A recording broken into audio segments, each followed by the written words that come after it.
Não sou nada, nunca serei nada, não posso querer ser nada. A parte disso, tenho em mim todos os sonhos do mundo. Janelas do meu quarto, de um dos milhões do mundo que ninguém sabe quem é. E se soubessem quem é, o que saberiam?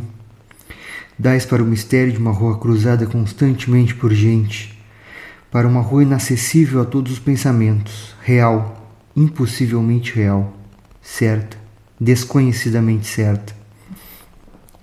Com o mistério das coisas por baixo das pedras dos seres, com a morte a pôr umidade nas paredes e cabelos brancos nos homens, com o destino a conduzir a carroça de tudo pela estrada de nada. Estou hoje vencido, como se soubesse a verdade. Estou hoje lúcido, como se estivesse para morrer. E não tivesse mais irmandade com as coisas, senão uma despedida, tornando-se esta e este lado da rua a fileira de carruagens de um comboio em uma partida apitada de dentro da minha cabeça, e uma sacudidela dos meus nervos e um ranger de ossos na ida. Estou hoje perplexo, como quem pensou e achou e esqueceu. Estou hoje dividido entre a lealdade que devo à tabacaria do outro lado da rua, como coisa real, por fora, e a sensação de que tudo é sonho, como coisa real, por dentro. Falhei em tudo. Como não fiz propósito nenhum, talvez tudo fosse nada. A aprendizagem que me deram, desci dela pela janela das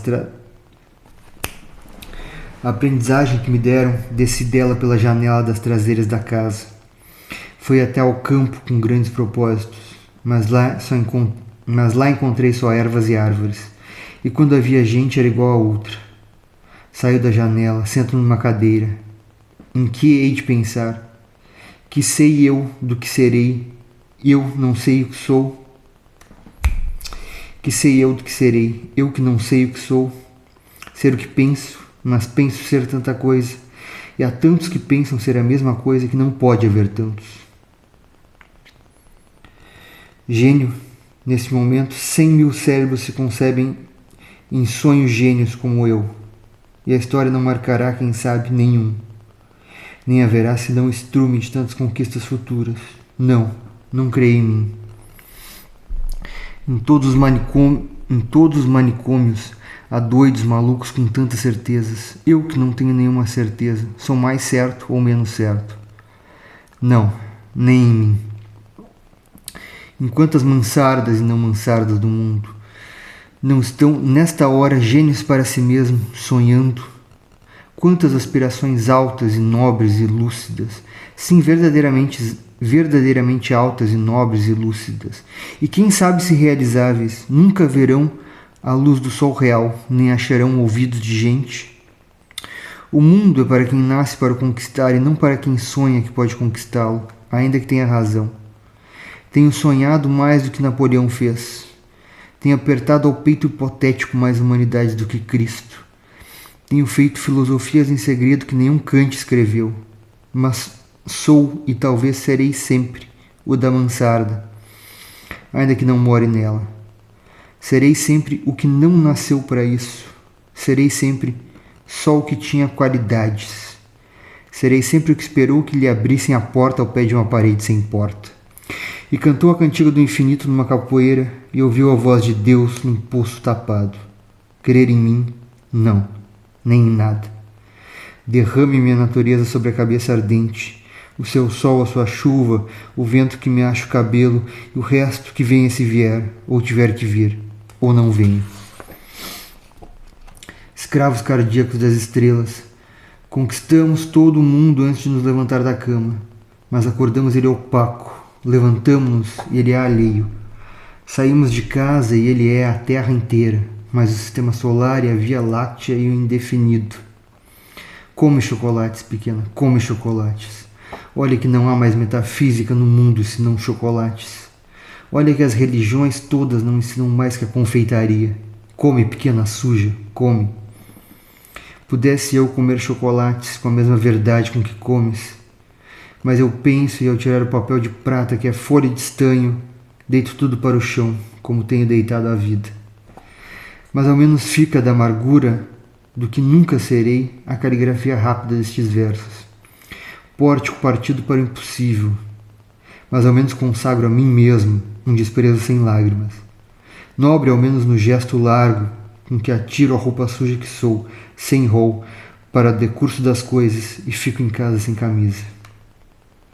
Tu que consolas, que não existes e por isso consolas, ou deusa grega concebida como estátua que fosse viva, ou patrícia romana, impossivelmente nobre e nefasta, ou princesa de trovadores, gentilíssima e colorida, ou marquesa do século XVIII, decotada e longínqua, ou cocote célebre do tempo dos nossos pais, ou não sei que moderno, não concebo bem o que. Tudo isso, seja o que for que sejas, se pode inspirar, que inspire. Meu coração é um balde despejado, como os que invocam espíritos, invoco a mim mesmo, e não encontro nada. Chego à janela e vejo a rua com uma nitidez absoluta. Vejo as lojas, vejo os passeios, vejo os carros que passam, vejo os entes vivos vestidos que se cruzam, vejo os cães que também existem. E tudo isto me pesa como uma condenação ao degredo, e tudo isto é estrangeiro, como tudo. Vivi, estudei, amei, até criei. E hoje não há um mendigo que eu não inveje só por não ser eu. Olho a cada um os andrajos e as chagas e a mentira e penso. Talvez nunca vivesses, nem estudasses, nem amasses, nem cresces. Porque é possível fazer a realidade de tudo isso sem fazer nada disso. Talvez tenhas existido apenas, e como um lagarto a quem cortam o rabo, e que é rabo para quem do lagarto remexidamente. Fiz de mim o que não soube, e o que podia fazer de mim não o fiz. O dominó que vesti era errado. Conheceram-me logo porque não era, e não desmenti, e perdi-me. Quando quis tirar a máscara, estava pegada a cara. Quando atirei e me vi ao espelho, já tinha envelhecido. Estava bêbado, já não sabia vestir o dominó que não tinha tirado. Deitei fora a máscara e dormi no vestiário, como um cão tolerado pela gerência, por ser inofensivo. E vou escrever esta história para provar que sou sublime. Essência musical dos meus versos inúteis, quem me dera encontrar-te como uma coisa que eu fizesse e não ficasse sempre defronte da tabacaria de defronte, calcando os pés a consciência de estar existindo, como um tapete em que o bêbado tropeça, ou um capacho que os ciganos roubaram e não valia nada. Mas o dono da tabacaria chegou à porta e ficou à porta. Olho-o com o desconforto da cabeça mal voltada e com o desconforto da alma mal entendendo. Ele morrerá e eu morrerei. Ele deixará a tabuleta, eu deixarei versos. A certa altura morrerá a tabuleta também e os versos também. Depois de certa altura, morrerá a rua onde esteve a tabuleta e a língua em que foram escritos os versos. Morrerá depois o planeta girante em que tudo isto se deu. Em outros satélites de outros sistemas, qualquer coisa como gente continuará fazendo coisas como versos e vivendo por baixo de coisas como tabuletas. Sempre uma coisa defronte da outra. Sempre uma coisa tão inútil como a outra. Sempre um impossível tão estúpido quanto o real. Sempre o mistério do fundo tão certo como o sono de mistério da superfície. Sempre isto ou sempre outra coisa, ou nem uma coisa nem outra. Mas um homem entrou na tabacaria para comprar tabaco e a realidade plausível cai de repente em cima de mim. Semi-ergo-me enérgico, convencido, humano, e vou tensionar escrever estes versos em que digo o contrário. Acendo um cigarro ao pensar em escrevê-los e saboreio no cigarro a libertação de todos os pensamentos. Sigo o fumo com uma rota própria e gozo num momento sensitivo e competente a libertação de todas as especulações e a consciência de que a metafísica é uma consequência de estar mal disposto. Depois deito-me para trás na cadeira e continuo fumando. Enquanto o destino me conceder, continuarei fumando. Se eu casasse com a filha da minha lavadeira, talvez fosse feliz. Visto isto, levanto-me da cadeira e vou à janela. O homem saiu da tabacaria, metendo troco na algibeira das calças. Ah, conheço. É o Esteves sem metafísica. O dono da tabacaria chegou à porta. Como por um instinto divino, o Esteves voltou-se e viu-me. Acenou-me adeus. Gritei-lhe adeus, ó Esteves. e o universo reconstruiu-se sem ideal nem esperança. E o dono da tabacaria sorriu.